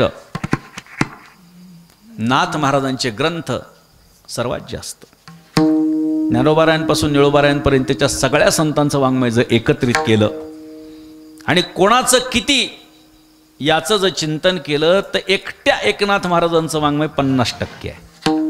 मी काय बोलतो लक्षात घ्या. 100% एकट्या एकनाथ महाराजांचं वाङ्मय हे 50% आणि बाकीच्या 50% सगळे संत आहेत. अगदी ज्ञानोबारायांपासून निळोबारायांपर्यंत एवढं लिखाण हे नाथ महाराजांनी केलंय. लिखाणाच्या बाबतीमध्ये बघितलं राजेपण आहे. बरं, ऐश्वर्याच्या बाबतीमध्ये काय कमतरता आहे? भानुदास महाराज कपड्याचे व्यापारी होते. सुरुवातीच्या काळात कपड्याचे व्यापारी होते. प्रचंड पैसा त्यांनी त्या काळामध्ये कमवला. अर्थात पैसा हा विनाकारण काहीतरी घफले करून काही मिळवलेला नाही, शुद्ध व्यापार करून मिळवलेला पैसा. जास्त 100 रुपयाची आणलेली वस्तू ही 500 रुपयाला न विकता 10% नफा घेऊन असा व्यवसाय भानुदास महाराजांनी केला. आणि शुचिरभूततेनं केलेला तो व्यवसाय, त्यामुळे लोक आकर्षित झाले आणि त्यांच्याकडून कपडा खरेदी करू लागले. म्हणून श्रीमंती नाथ महाराजांच्या घराण्यात आली. आपण बघितलं सगळ्या संतांनी काही ना काहीतरी काम केलेलं आहे. गोरा कुंभार महाराज मडके घडवत होते. प्रत्येक जण, सगळं सांगायची गरज नाही, पण एकनाथ महाराज कुठे काम करत होते असं काही वर्णन आपल्याला प्राप्त नाही. का? ऐश्वर्य घराण्यामध्ये चालत आलेलं. संपत्ती नाथ महाराजांसारखी कोणाकडे नाही. किती संपत्ती असावी. मी नेहमी उदाहरण देतो. हल्ली मी आधी देत नव्हतो, परंतु लोकांना पटण्याच्यासाठी ते उदाहरण द्यावं लागतं. लोकांना मला असं वाटायचं की विनाकारण हे आपलं मोठेपण वर्णन केल्यासारखं होईल म्हणून मी देत नव्हतो उदाहरण. पण त्याच्याशिवाय लोकांना कळत नाही नाथ महाराजांचं ऐश्वर्य किती आहे. एका माणसाला 100 एकर जमीन आहे. त्यांना 2 मुलं झाले आणि त्यांच्या वाटण्या झाल्या. किती आले? त्यांना 2 मुलं झाली. आता वाटण्या झाले हे आता तुम्ही समजून घ्या. त्यांना 2 मुलं झाली. किती? त्यांना 2 मुलं झाली. बोला पटपट. त्यांना 2 मुलं झाली. त्यांना 2 मुलं झाली. 3 पकडा. त्यांना 2 मुलं झाली. त्यांना 2 मुलं झाली. किती? पाऊण. किती पिढ्यात? 7 पिढ्यात. ज्याच्या एकट्याच्या मालकीची जमीन 100 एकर होती, 7 पिढ्यानंतर एकाला 1 एकर सुद्धा मिळाली नाही. लक्षात घ्या. आता मी रिव्हर्स कॅल्क्युलेशन सांगतो बरं का. नाथ महाराज संस्थान हे महाराष्ट्रातल्या सगळ्या संस्थानांमधलं सर्वात श्रीमंत संस्थान आहे. एकनाथ महाराज संस्थानाकडे जेवढी जमीन आहे तेवढी महाराष्ट्रातल्या एकाही, मी काय बोलतोय बघा, एकाही संस्थानकडे नाही आहे. 8 ते 10 हजार एकर जमिनीचं मालक एकनाथ महाराजांचं संस्थान आहे बरं का. बाकीच्या जमिनीबद्दल बोलत नाही. बरं, आमचे वाडे जे आहेत गावामध्ये, आमचे अजून अन्य वाडे आहेत त्यांच्याबद्दल मी बोलत नाही. गावामध्ये प्लॉट असतील, अजून जमीन असेल त्यांच्याबद्दल मी बोलत नाही. वैयक्तिक प्रत्येकाची शेत जमीन असेल त्याच्याबद्दल मी बोलत नाही. राहण्याच्या वाड्यापुरतं मी आपल्याला सांगतो. एकनाथ महाराजांपासून माझी 14वी पिढी आहे. एकनाथ महाराजांपासून माझी 14वी पिढी आहे. मी काही एकटाच आमच्या घराण्यातलं आहे असं नाही, आमची अनेक घरं आहेत. आत्ताच मी आपल्याला सांग, अनेक घरं आहेत आमची. 14 पिढ्यानंतर काय होणार, जी संपत्ती एकनाथ महाराजांच्याकडे आहे ती वाटत वाटत वाटत कमी कमी होणार की नाही. जसं आपण त्या माणसाचं वर्णन बघितलं. फक्त राहण्याच्या वाड्याबद्दल जर सांगायचं झालं तर आमच्या वाट्याला आलेला वाडा बरं का, आमच्या अनेक घरं आहेत, फक्त आमच्या एकट्याच्या वाट्याला आलेला वाडा हा 24 खोल्या आणि 13 जिन्यांचा आहे. 14 पिढ्यानंतर जर आमचं एवढं तर त्यांचं केवढं. विठ्ठल विठ्ठल.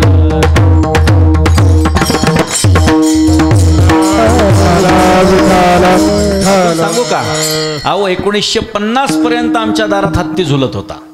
अजून काय वर्णन सांगायचं. 1950 सालापर्यंत आमच्या आजोबांना त्या काळातलं Z+ सिक्युरिटी त्या काळातली होती. 2 चोपदार, 2 नंग्या तलवारी घेतलेले पठाण, 2 बंदूकधारी पठाण. कारण आमचं नाथ संस्थान हे निजामांच्या अखत्यारीमध्ये होतं. मराठवाडा जो आहे हा पूर्णच्या पूर्ण 1950 पर्यंत निजामाकडे होता.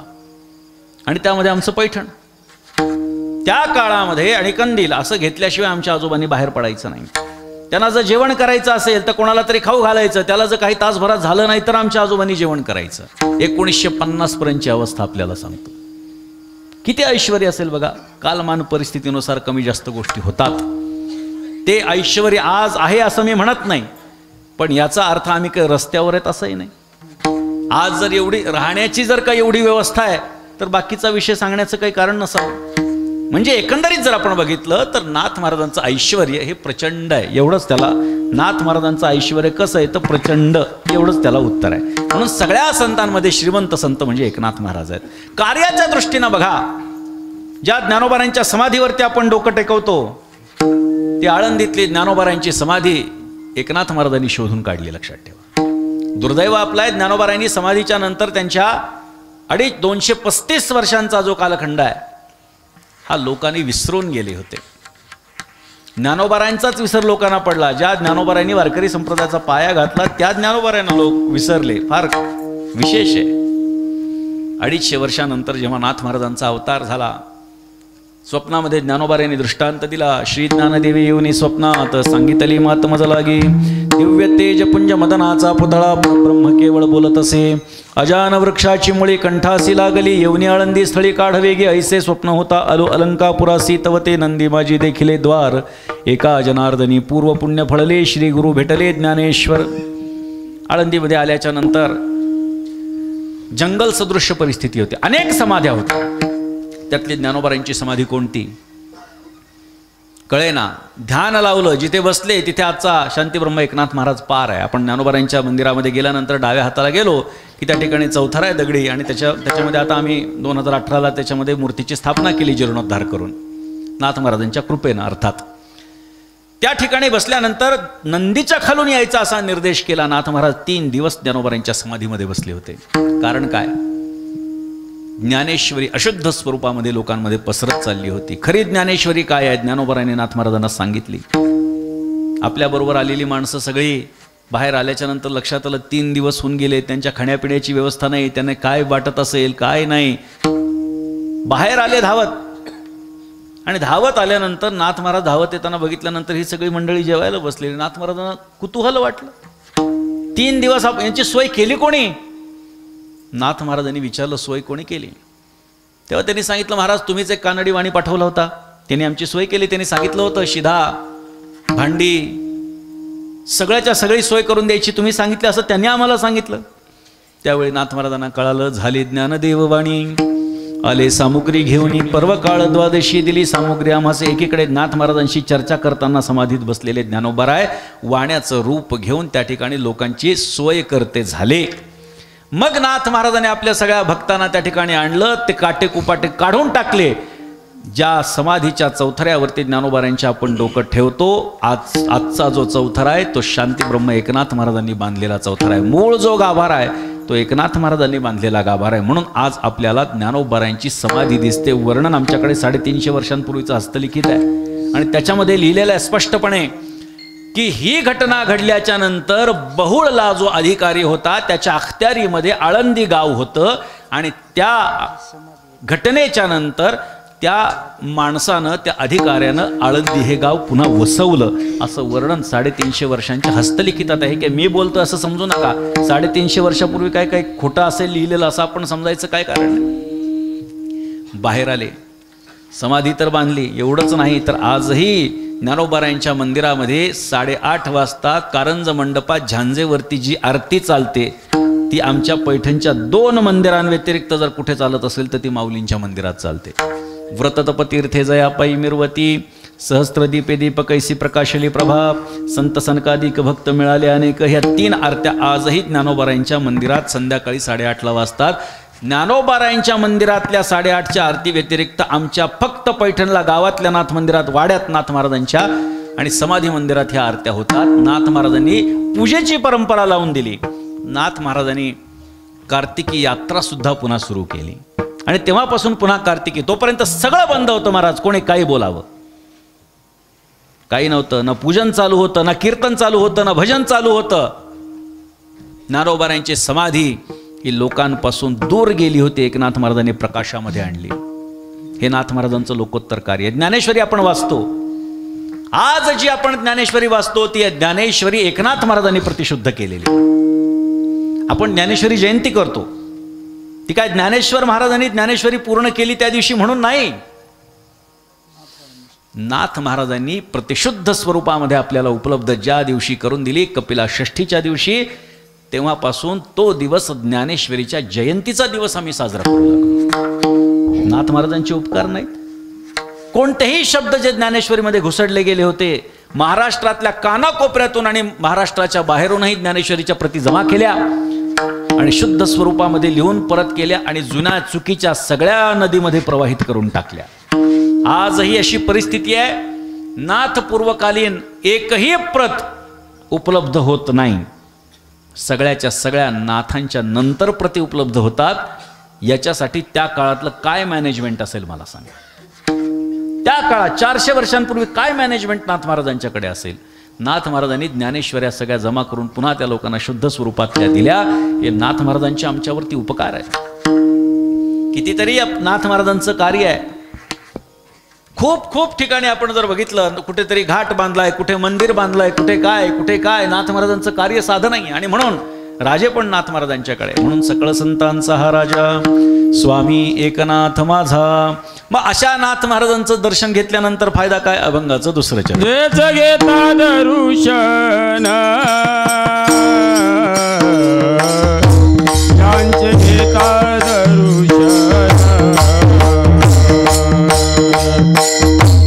ज्यांचे घेता दर्शन, ज्यांचे घेता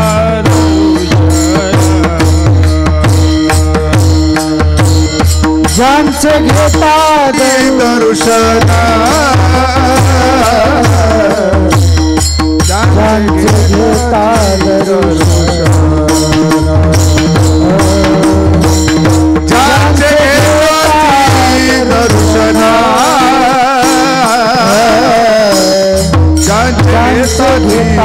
दर्शन, ज्यांचे घेता दर्शन, ज्यांचे घेता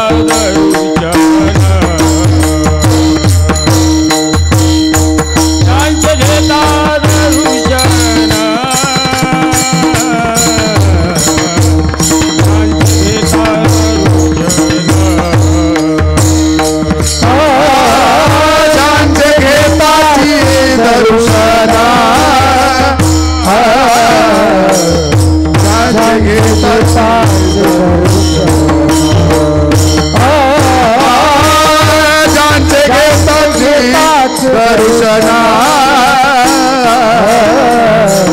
ज्यांचे घेताची दर्शना पुन्हा नाही जन्म मरण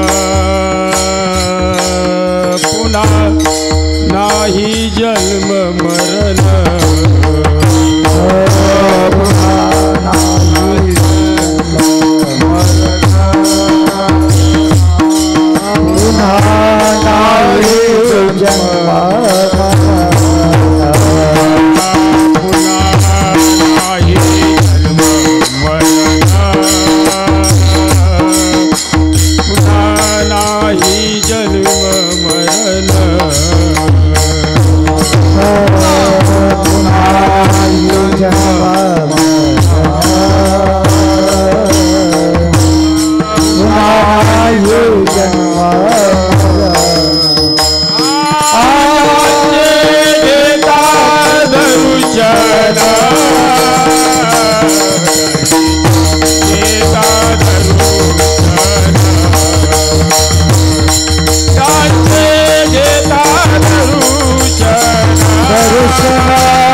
घेताची दर्शन पुन्हा नाही जन्म मरण ज्यांचं दर्शन घेतल्याच्या नंतरच जन्म मरण निघून जातं म्हणजे जन्म मरणाच्या चक्रामध्ये आपल्याला पडावं लागत नाही असे संत आहेत किंबहुना ज्यांच्या दर्शनामध्ये आपल्याला मोक्षाची अनुभूती प्राप्त होते दर्शन घेतलं की मोक्ष अवस्थांतर होतं जी अवस्था आधी होती त्यापेक्षा उन्नत अवस्था आपल्याला प्राप्त होते संतांच्या दर्शनाचं हे फल आहे नारदाने देवाला एकदा विचारलं म्हणजे देवा संतांच्या दर्शनाचं फल काय सांग बरं देवाने सांगितलं अमुक अमुक ठिकाणी जा एका किड्याचा जन्म झालाय त्या किड्याला विचार म्हटले गेले नारद त्या किड्याला विचारलं अरे संतांच्या दर्शनाचा लाभ काय ते नवजात जे कीटक होतं त्याने नारदांना बघितलंच प्राण सोडून दिला ते म्हटलं अरे प्राण सोडून दिला गेले देवा त्यांनी तर प्राण सोडून दिला अरे ठीक आहे बरं ठीक आहे एका पोपटाच्या पिल्लाचा जन्म झाला त्याला विचार म्हटले अमुक अमुक ठिकाणी आहे गेले नारद त्या पोपटाच्या पिल्लाला विचारलं संतांच्या दर्शनाचं फल काय त्या पिलाने सुद्धा नारदांकडे बघितलं आणि प्राण सोडून दिला नारद विचार करू लागले अरे आपल्याकडे बघितल्यानंतर तो किड्यानेही प्राण सोडला हाही प्राण सोडू लागला गेले पुन्हा देवा त्या पोपटाच्या पिलानेही प्राण सोडला अरे अरे एका मांजरीच्या पिलाचा आत्ता नुकताच जन्म झालाय त्याला विचार नारद गेले मांजरीच्या पिलाला विचारलं संतांच्या दर्शनाचं फल काय त्या पिलाने सुद्धा नारदांकडे बघितलं आणि मेला पुन्हा तिकडे पुन्हा सांगितलं आता एक वासरू जन्माला आलंय गाईचं त्याला विचार त्या गाईच्या वासराला विचारलं संतांच्या दर्शनाचं फल काय ते वासराने सुद्धा नारदांकडे बघितलं आणि प्राण सोडून दिला नारद वैतागले म्हणजे कोणालाही विचारावं प्राण सोडून चाललाय देवाला विचारलं अरे त्या वासराने सुद्धा प्राण सोडून दिला देवाने सांगितलं आता एका राजाकडे एका बालकाचा जन्म झालाय त्याला विचार म्हणले संतांच्या दर्शनाचं फल काय नारद म्हणले बाकीचे प्राणी होते तोपर्यंत ठीक आहे हां, मी जर त्या बालकाला विचारायला गेलो आणि बालकाने प्राण सोडला, राजा सोडेल का म्हणले मला काय? हां, अरे नाही नाही म्हणले, विचार विचार विचार, बघ बरं का देवा म्हटलं. हो, जा जा जा. गेला. नारदाने विचारलं, संतांच्या दर्शनाचं फल काय? त्या नवजात शिशूनं सांगितलं, आधीच्या अवस्थेपेक्षा उन्नत अवस्था करून देणं हे संतांच्या दर्शनाचं फल आहे. म्हणजे आधी मी कीटक म्हणून जन्माला आलो, तुमचं दर्शन त्याही रूपात मला प्राप्त झालं, त्याही योनीत मला प्राप्त झालं. नंतर म्हणून मी पोपट जन्माला आलो, पोपट म्हणून त्याही जन्मात मला दर्शन झालं, अवस्थांतर झालं, उन्नत अवस्था, मांजराचं पिल्लू त्याही अवस्थेत दर्शन झालं, गाईचं वासरू त्याही अवस्थेत दर्शन झालं, आज राजाच्या घरी जन्माला आलोय. संतांच्या दर्शनाचं हे फल आहे. विठोबा रखुमाई, जय विठोबा रखुमाई, जय विठोबा रखुमाई, विठोबा रखुमाई, विठोबा रखुमाई, विठोबा रखुमाई, विठोबा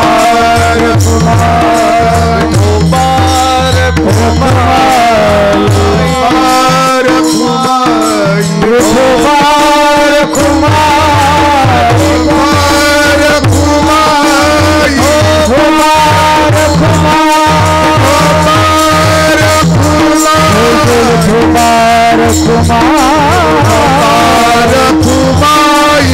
विठोबा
संतांचा हा राजा स्वामी एकनाथ माझा, ज्यांचे घेताची दर्शन पुन्हा नाही जन्म मरण, ज्यांचे वाचिता भागवत प्राणी होतो जीवनमुक्त. यंदाचं वर्ष हे ग्रंथकौस्तुभ श्री एकनाथी भागवताचं 450वं वर्ष आहे. आणि अशा एकनाथी भागवताची तुकोबारायांनी भंडारा डोंगरावरती 108 पारायणं केली होती. काही पाठ केली संतांची उत्तरे, ही जी संतांची उत्तरं पाठ केली ती नाथ महाराजांच्या भागवतातली. लक्षात, बाकीच्याही संतांचा मोठा प्रभाव तुकोबारायांवरती होताच, त्यांच्या वाङ्मयावरती होताच, परंतु नाथ भागवताविषयी त्यांच्या मनामध्ये निरतिशय प्रेम. आणि म्हणून तुका म्हणे भागवत केले श्रुत सकळा. एकनाथ महाराजांचं भागवत हे खूप लोकांना मार्गदर्शक म्हणून प्राप्त झालेलं आहे.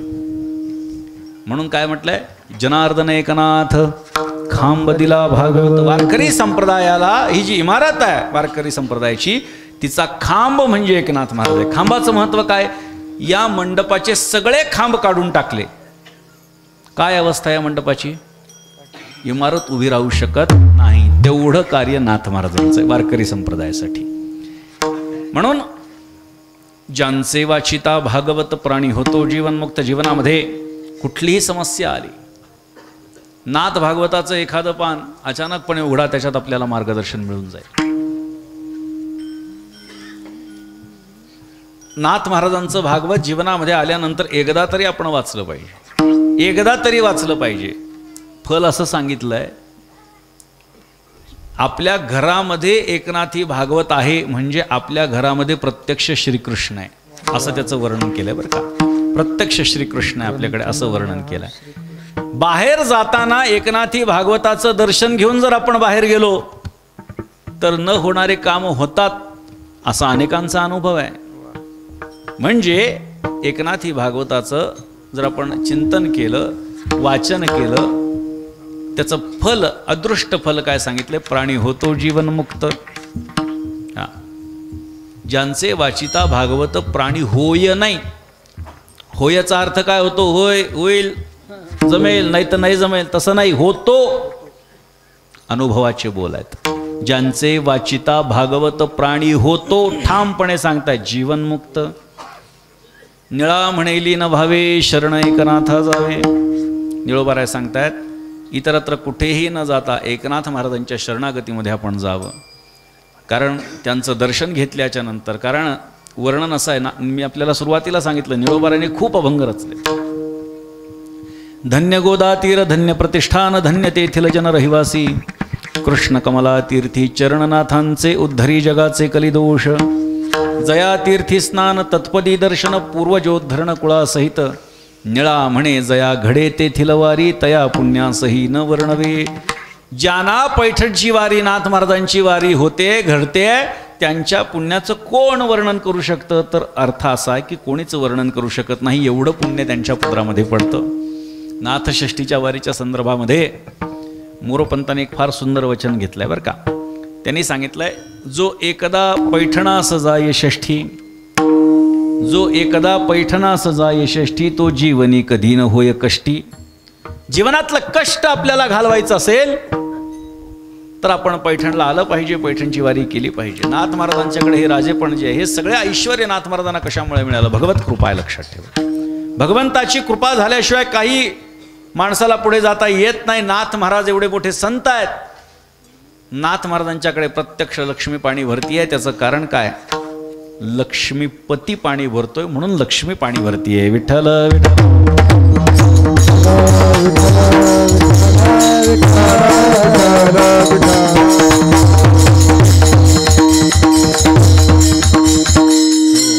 ज्या सुखाकारणे देव वेडावला, वैकुंठ सांडोनी संत सदनी राहिला. धन्य धन्य ते संतांचे सदन जेथे, लक्ष्मी सहित शोभे नारायण. जिथे लक्ष्मी असते तिथे नारायण येतो असं नाही, पण जिथे नारायण असतो तिथे लक्ष्मीला यावंच लागतं. आणि म्हणून नाथ महाराजांच्याकडे प्रत्यक्ष परमात्मा 36 वर्ष राबत होता, नाही का? 36 वर्ष मी आपल्याला सांगितलं की आपलं 36वे हे वर्ष. 36 वर्ष केवढा मोठा कालखंड आहे.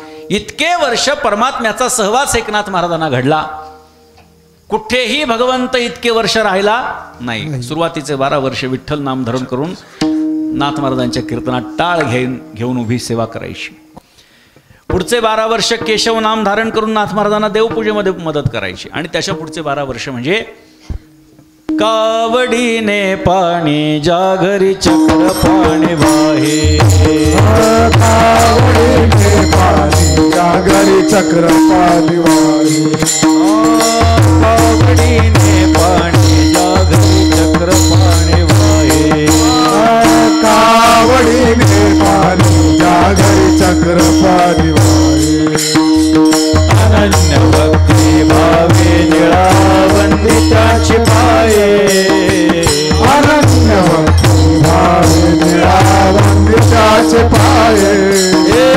अनन्य भक्ती भावे निळा वंदिताची पाये, अनन्य भक्ती भावे निळा वंदिताचे पाये. स्वामी एकनाथा, ओवाळू आरती स्वामी एकनाथा.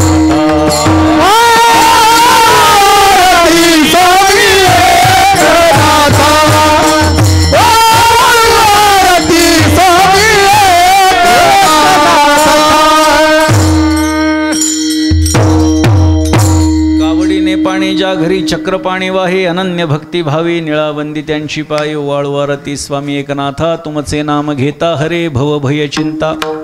अशा पद्धतीनं शेवटचे 12 वर्ष नाथ महाराजांच्या कीर्तनामध्ये, नाथ महाराजांच्या घरी रांजणामध्ये पाणी भरण्याची सेवा केली. आजही परमात्मा नाथ महाराजांच्याकडे राबतोय.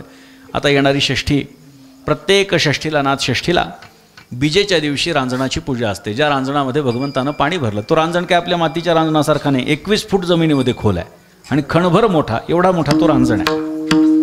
बीजेच्या दिवशी त्याची पूजा असते आणि पाणी भरायला सुरुवात होते. आजही अनुभव भाविकांना असा आहे. आपण कितीही पाणी टाकलं तरी तो रांजण भरत नाही आणि भगवंताची कावड आल्यानंतर भरल्याशिवाय राहत नाही. जोपर्यंत तो रांजण परमात्मा पाणी टाकत नाही तोपर्यंत भरत नाही आणि जोपर्यंत रांजण भरत नाही तोपर्यंत आम्ही एकनाथ षष्ठीचा उत्सवही सुरू करत नाही. याला म्हणतात ज्ञानबाची मेघ. बरं का, तुझ्या भक्ताचा उत्सव सुरू करायचा असेल तर जो शब्द तुम्ही नाथ महाराजांना देवा दिलाय तो पाळा. कारण भगवंत जेव्हा गुप्त होणार होते, नाथ महाराजांच्याकडे सेवा करत होते, द्वारकेमध्ये मदनराय नावाचे एक भक्त देवाचा धावा करत होते. आकाशवाणी झाली आणि सांगितलं मी पैठणला एकनाथ महाराजांच्याकडे श्रीखंड्याच्या रूपात सेवा करतोय. पैठणला आले मदनराय. भगवंत कावड घेऊन बाहेर निघालेला. भगवंतालाच विचारलं नाथ महाराजांचा वाडा कुठे. त्यांनी सांगितलं हा काय वाडा. आतमध्ये गेले. म्हटले तुमच्याकडे श्रीखंड्या नावाची जी व्यक्ती आहे नाथ महाराज, ती प्रत्यक्ष देव आहे. मला तिचं दर्शन घ्यायचंय. कुठे आहे. नाथ महाराजांनी सांगितलं आत्ताच तर कावड घेऊन बाहेर गेला म्हटले. डोक्याला हात लावला, रडू लागला. ज्याच्या दर्शनासाठी आटापिटा इतके वर्ष केला, तिथून इथे आलो, त्यालाच आपण विचारलं ओळखलं नाही. रडू लागला. नाथ महाराजांना सांगितलं काय भाग्य आहे म्हणले नाथ महाराज तुमचं, परमात्मा तुमच्याकडे राबतोय, तुम्हाला लक्षात नाही आलं. आता नाथ महाराज महाविष्णूचे अवतार, काम करतोय महाविष्णू. महाविष्णू आपल्याकडे काम करतो हे महाविष्णूला कळणार नाही का. मग तरी का करू दिलं. बरं का, काही जणांचा प्रश्न आहे. मग कळालं देव आपल्याकडे राबतोय तरी का राबू दिलं देवाला. एकनाथ महाराज संत आहेत आणि संत समदर्शिनः असतात. त्यांना सगळ्यामध्ये परब्रह्म दिसत असतं. सगळ्या सेवेकऱ्यांमध्ये परब्रह्म आणि परब्रह्मातही परब्रह्म वेगळं काय. म्हणून देवाला सेवा भगवंताची सेवा नाथ महाराजांनी स्वीकारली. श्रीखंड्याला आवाज दिला बाहेर ये. बाहेर आल्याच्या नंतर आश्चर्य वाटलं. बाहेर गेलेला आतून कसा आला म्हटले. काय आहे यांनी ओळखलंय म्हणले तुम्हाला. भगवंतानं चतुर्भुज रूप प्रकट केलं आणि दोघांनाही दर्शन दिलं. म्हणले आता नाथ महाराज तुमची सेवा संपण्याची आता तुमच्याकडची वेळ आलेली आहे माझी, मला निघावं लागेल.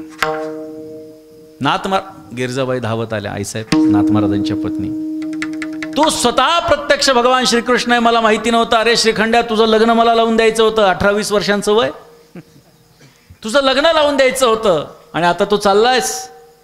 भगवंतानं सांगितलं आईसाहेबांना आधीच 16,108 आहेत म्हणले आईसाहेब, नको जास्ती. त्यापेक्षा एकनाथ महाराजांनी जर का माझ्या विवाहाचं वर्णन केलं तर माझा विवाह लावण्याचा आनंद तुम्हाला प्राप्त होईल, ते पुण्य तुम्हाला प्राप्त होईल. म्हणून नाथ महाराजांनी रुक्मिणी स्वयंवर नावाचा ग्रंथ लिहिला. आजही रुक्मिणी स्वयंवराचं जो उपवर मुलगा किंवा मुलगी आहे जिचं लग्न होत नाही किंवा ज्याचं लग्न होत नाही त्याने एकनाथ महाराजांनी लिहिलेल्या रुक्मिणी स्वयंवराचं श्रद्धायुक्त अंतःकरणानं पारायण केलं तर आपल्याला सुयोग्य अशा पद्धतीचा जोडीदार प्राप्त होतो. हा अनेक लोकांचा अनुभव आपल्याला लक्षात घेता येईल. भगवंत प्रकट झाले, दोघांनाही दर्शन दिलं आणि नाथ महाराज म्हटले पण देवा आता सेवेपासून तू वंचित राहिलास म्हणले, तुला तर माझी भरपूर सेवा करायची होती. देवाने सांगितलं महाराज आता मला इथून जावं लागणार आहे, मी प्रगट झालेलो आहे, आता मी सेवा करू शकणार नाही. परंतु षष्ठीच्या आतमध्ये मी रांजणामध्ये पाणी भरण्याची सेवा करून जाईल. तुम्ही असेपर्यंत तुम्हाला कळेलच, पण तुमच्या नंतरही मी सेवा करेल. कारण आजन्म जरी तुमच्या घरी मी पाणी भरत बसलो तरी सुद्धा तुमच्या भक्तीचं ऋण फिटू शकणार नाही, त्याच्यातून मी उतराई होऊ शकणार नाही. आणि म्हणून ही भगवंतानं दिलेला जो शब्द आहे तो शब्द दिला आणि खांबामध्ये गुप्त झाले. आजही तो खांब आहे की ज्याच्यामध्ये प्रत्यक्ष भगवान श्रीकृष्ण गुप्त झाले, त्याला उद्धव खांब म्हणतात. ज्या खांबाला टेकून एकनाथ महाराज प्रवचन करायचे तो पुराण खांब तिथे आहे. ज्याच्यावरती भगवंतानं चंदन उगाळलं ती सहाण तिथे आहे. ज्याच्यामध्ये भगवंतानं 12 वर्ष पाणी भरलं तो रांजण तिथे आहे. ज्या भगवंताची विजय पांडुरंगाची पूजा नाथ महाराजांनी केली तो विजय पांडुरंग त्या ठिकाणी आहे. नाथ महाराजांच्या पादुका ज्या आषाढी एकादशीच्यासाठी पंढरपूरला प्रस्थान करतात आणि जिचा मानाचा 3रा क्रमांक आहे, अशा नाथ महाराजांच्या पालखीतल्या पादुका सुद्धा त्या ठिकाणी आहेत. एवढं मोठं ऐश्वर्य नाथ महाराजांचं त्या ठिकाणी आहे. अहो आपल्या देवघरावरून आपलं घर आपलं किती आहे हे कळतं नाही का. कुठेतरी किचन ओट्याच्या बाजूला एखादा कोनाडा असतो, जागा असते, तिथं आपण आपलं काय देवघर कोचडून देतो. नाथ महाराजांचं मंदिर केवढं आहे महाराज, तुमच्या ह्या मंडपापेक्षा नाथ महाराजांचं देवघर मोठं आहे. मला तुम्हाला काही कमी लेखायचं नाही, ऐश्वर्य सांगतोय नाथ महाराजांचं. एवढी मोठी प्रचंड नाथ महाराजांच्याकडे संपत्ती. नाथ महाराजांचं रोज एवढं भरणं सोपं आहे का. आपण कार्यकर्ते आहात, आपण बघा 7 दिवसामध्ये हा मंडप भरलेला आहे, लक्षात ठेवा. आनंद वाटतो की नाही? आनंद वाटतो, समाधान वाटतं, केलेलं कार्य हे आपलं सफल झालं, ही भूमिका आपली वाटते की नाही? रोज नाथ महाराजांच्याकडे पूर्णच्या पूर्ण मंडप भरायचा. ऐश्वर्य कमी असेल का? कशाचीही कमतरता एकनाथ महाराजांच्याकडे नाही. किंबहुना लोकांनी प्रवचनाला कीर्तनाला रोज यावं याच्यासाठी रोज शेरभर साखर वाटायचे नाथ महाराज. त्या निमित्तानं लोक ऐकतील, त्यांच्या कानावरती चांगले शब्द पडतील. हे नाथ महाराजांचं ऐश्वर्य. आणि म्हणून नाथ महाराजांचं कार्य हे मोठं आहे, त्याची व्याप्तीही जास्त आहे. आणि म्हणून नाथ महाराजांकडे कमतरता कशाची नाही आहे. निळा म्हणेली न भावे शरण एकनाथा जावे, ज्यांचे घेताची दर्शन पुन्हा नाही जन्म मरण. यथामती अभंगाचं चिंतन झालं, नाथ महाराजांच्या चरित्राचं मंडन झालं. झालेली सेवा शांतीब्रह्म श्रीमंत श्री एकनाथ महाराजांच्या चरणी आणि तुम्हा सर्व सज्जनवृंदांच्या चरणी समर्पित करतो. एक सूचना द्यायची ती अशी आहे, मी सुरुवातीला सांगितलं की 450 वर्ष आपण पैठणला साजरं केलं. 20 ते 27 नोव्हेंबर या कालखंडामध्ये पैठणला मोठा उत्सव झाला. काही जण आले, भरपूर लोकांनी यूट्यूबवर बघितलं, नाही का? आपल्याकडची मंडळी निघाली होती, पण काही कारणाने येणं शक्य झालं नव्हतं. त्यावेळी एक विश्वविक्रम केला होता. ज्ञानेश्वरीच्या दुप्पट असणारा ग्रंथ एकनाथी भागवत.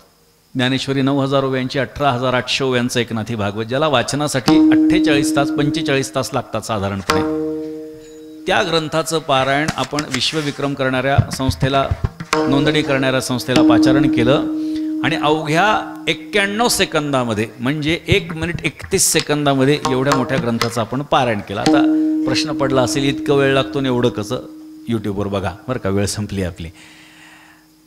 त्यावेळी एक विश्वविक्रम वारकरी संप्रदायाच्या नावावरती हा झाला.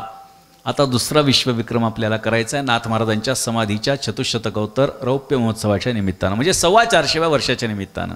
31 मार्च 2024 या दिवशी महाराष्ट्रात आजपर्यंत जेवढी मोठी दिंडी निघाली नाही तेवढी मोठी दिंडी पैठणला नाथ महाराजांच्या षष्ठीच्या दिवशी निघणार आहे. तिथे आपण सर्वांनी यावं.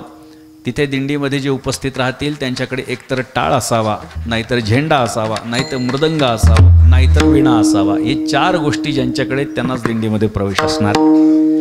आणि महाराष्ट्रातली ही सर्वात मोठी दिंडी असणार आहे. त्याला आपण विश्वविक्रमी ऐतिहासिक महादिंडी सोहळा असं नामकरण केलेलं आहे. मग या सोहळ्यामध्ये सहभागी होऊन वारकरी संप्रदायाच्या मुकुटामध्ये आणखी एक मानाचा तुरा खोवला जाणार आहे. असा विश्वविक्रम त्या ठिकाणी होणार आहे. त्यामुळे आपण सर्वांनी जरूर त्या ठिकाणी यावं अशी आपल्याला सर्वांना विनंती करतो. जी मंडळी पैठणला आजपर्यंत आलीच नाहीत त्यांनी एकदा येऊन पाहावं नाथ महाराजांचं ऐश्वर्य काय आहे. आणि जी मंडळी येत आहेत त्यांनी या निमित्ताने यावं. जे आलेच नाहीत त्यांनी या निमित्ताने यावर्षी तरी येऊन बघावं. मला खात्री आहे, मला विश्वास आहे की आपण दरवर्षी 1 दिवस तरी पैठणच्या वारीला आल्याशिवाय राहणार नाही. एवढा आनंद त्या ठिकाणी आपल्याला प्राप्त होणार आहे. आणि असं ऐतिहासिक घटना घडत असताना आपण ती याची देही याची डोळा बघणं ही काही साधी गोष्ट नाही आहे. आपण 500 वर्षांपासूनचं जे स्वप्न होतं रामललाची स्थापना आपल्या कालखंडात झाली. आपल्याला समाधान आहे की नाही? की आम्ही बघितली, टी व्हीवरती आपण बघितली सर्वांनी, समाधान वाटलं. आम्ही तर स्वतःचं परमभाग्य समजतो की आम्हाला प्रत्यक्ष अयोध्येला त्या ठिकाणी ते प्रत्यक्ष बघता आलं. 4 दिवस आम्हाला त्या ठिकाणी वास्तव्य करता आलं. काय भावना झाली असेल? प्रत्यक्ष आम्हाला आम्ही बघितल्याच्या नंतर जी भावना झाली, कारण ऐतिहासिक तो कार्यक्रम आहे. हे काही वारंवार होणाऱ्या गोष्टी नाही, तसाच हा ऐतिहासिक कार्यक्रम आहे. ज्यांना ज्यांना आपल्या डोळ्यामध्ये तो भरून घ्यायचा आहे त्यांनी सर्वांनी त्या ठिकाणी यावं अशी विनंती करतो. आणि माझ्या वाणीला पूर्णविराम देतो. संतांचं सर्वांनी एका प्रेमानं भजन करा. भानुदास एकनाथ, भानुदास एकनाथ, भानुदास एकनाथ, भानुदास एकनाथ, भानुदास एकनाथ, भानुदास एकनाथ.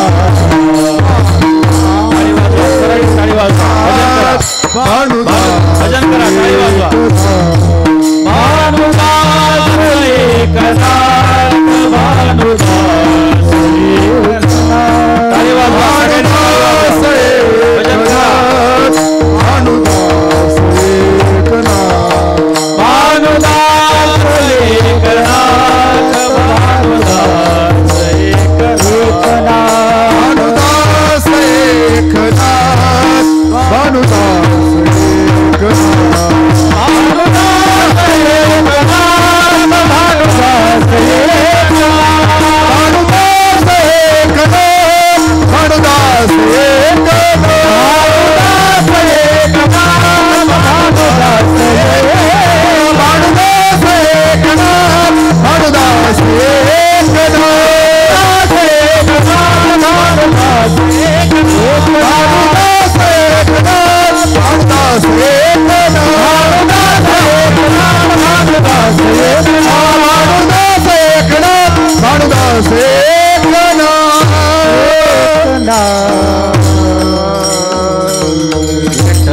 जय जय विठ्ठल जय विठ्ठल जय विठ्ठल जय जय विठ्ठल